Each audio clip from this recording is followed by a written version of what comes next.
Hello and welcome everyone. मेरा नाम है एकता और एक बार फिर से मैं आपके सामने बैठी हूँ। तो सबसे पहले मुझे ये बताओ कि आपके शहर में भी बहुत गर्मी है? ओ माय गॉड, ये जुलाई का महीना और फिर से गर्मी जो है वो बिल्कुल शुरू हो चुकी है। अच्छा चलिए, आज आप मुझे ये बताइए कि आपके अंदर भी ये 5 आते हैं। आदत नंबर 1, सबसे पहली आदत काम टालने की आदत की छोड़ना, यार आज बिल्कुल मन नहीं है, आज नहीं करते ये वाला काम। और कई बार तो ऐसा हाल हो जाता है काम को टालते टालते कि यूँ लगता है कि छोड़ना कोई बात नहीं, इससे तो अच्छा है हम डांट ही खा लेंगे, लेकिन ये जो काम है ना, अब मेरा काम ये करने का बिल्कुल मन नहीं है। या फिर आदत नंबर 2, जैसे कि क्या आप भी हमेशा क्योस में रहते हैं? क्योस का मतलब कि जैसे मान लो कि कोई स्कूल जाने वाला बच्चा है, वो सुबह उठा हफड़ा तफड़ी के अंदर, क्योस का मतलब हो जाता है हफड़ा तफड़ी में काम करना। जैसे स्कूल जाने वाला बच्चा है, वो सुबह उठा अपने बैग में, oh my God this is not my book, अरे आज तो मेरा बुक का स्केड्यूल ये था ही नहीं, मुझे तो ये बुक लेकर जानी ही नहीं थी। या फिर आज मेरा टाइम का स्केड्यूल क्या था, मुझे कौन सी बुक्स लेके जानी है, अरे मेरा पेन कहाँ पे है, मेरे लंच बॉक्स में मुझे ये लेके जाना था, मुझे कल शाम को ध्यान नहीं रहा। या फिर और भी ज़्यादा क्या होता है, ओ माई गॉड क्या मुझे यही यूनिफॉर्म पहननी थी, उसको ये भी कन्फ्यूज़न रहता है। और उसके बाद अगर बड़ों की बात करें तो उनको कैसे कैसे कन्फ्यूज़न रहते हैं। जैसे मान लीजिए कि वो ऑफिस के लिए निकल रहे हैं या अपनी शॉप के लिए, किसी भी बिजनेस के लिए निकल रहे हैं, तो मेरा बैग कहाँ है, मैंने रात को बैग कहाँ रखा था, उसके बाद मेरी फाइल मैंने रखी है या नहीं रखी है।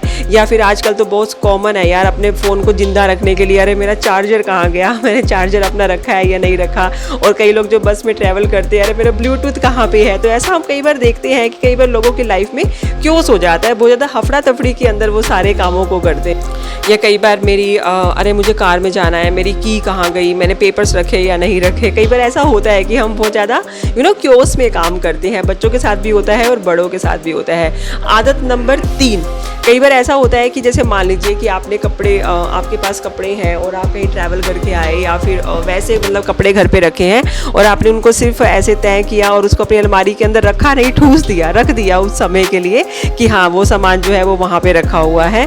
उसके बाद कई बार हमारे ऑफिस में भी ऐसा होता है, कई बार मेरे साथ भी हो जाता है या कुछ मेरे कलीग्स के साथ हो जाता है कि मान लीजिए फाइल है, फाइल के अंदर जो भी पेपर अथॉरिटीज़ की तरफ से आया, उस एक ही फाइल के अंदर हम पेपर को लगाए चले जा रहे हैं कि कोई नहीं ना, जब पूछेंगे तब की तब देखी जाएगी। अभी हमने उसको उस समय बिल्कुल भी ऑर्गेनाइज करके नहीं रखा। जैसे कि मान लीजिए हमने अपनी अलमीरा को ऑर्गेनाइज करके नहीं रखा, हमने हमारा कोई ऑफिस का वर्क है, हमने उसको ऑर्गेनाइज करके नहीं रखा। हो सकता है आपके जीवन में कुछ और ऐसा काम हो जिसको आप ऑर्गेनाइज करना चाहते थे, लेकिन वो किसी वजह से ऑर्गेनाइज नहीं हो पाए।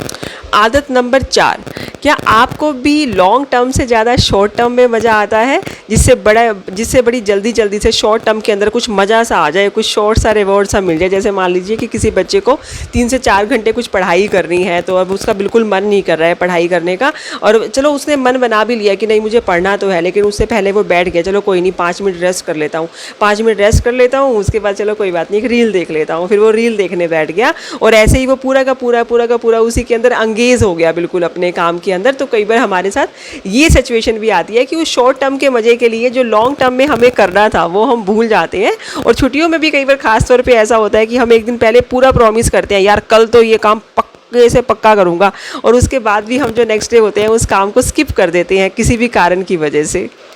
And 5th and the most important, क्या हम भी मेंटली पैरालाइज तो नहीं हो रहे हैं? अ पैरालाइज पर्सन कैसा होता है, अपंग इंसान कैसा होता है, जिसकी जो पूरी बॉडी होती है वो उसको सपोर्ट नहीं करती किसी भी कारण से, चाहे उसकी बाजू है, चाहे उसकी टांग है, किसी भी कारण से उसको सपोर्ट नहीं कर रही है। इसी तरीके से हमारा माइंड भी जो है, हम अपने माइंड से तो डेली प्रॉमिस कर रहे हैं कि हमें पता भी है कि नहीं यार ये काम बिल्कुल ठीक है, लेकिन हम उस काम को कर नहीं रहे हैं। क्यों? और हमारा माइंड जो है वो हमें सपोर्ट नहीं कर रहा है। इसका मतलब कहीं हम भी तो मेंटली पैरालाइज तो नहीं हो रहे हैं। इसका मतलब कहीं ऐसा तो नहीं है कि हम भी काम को टालने की आदत के शिकार बनते जा रहे हैं दिन में। वी आर द शिकार ऑफ काम को टालना। हम बिल्कुल ऐसे ही शिकार बनते जा रहे हैं अपने काम को, और हमारा माइंड बिल्कुल हम खुद से ही हार रहे हैं डे बाय डे।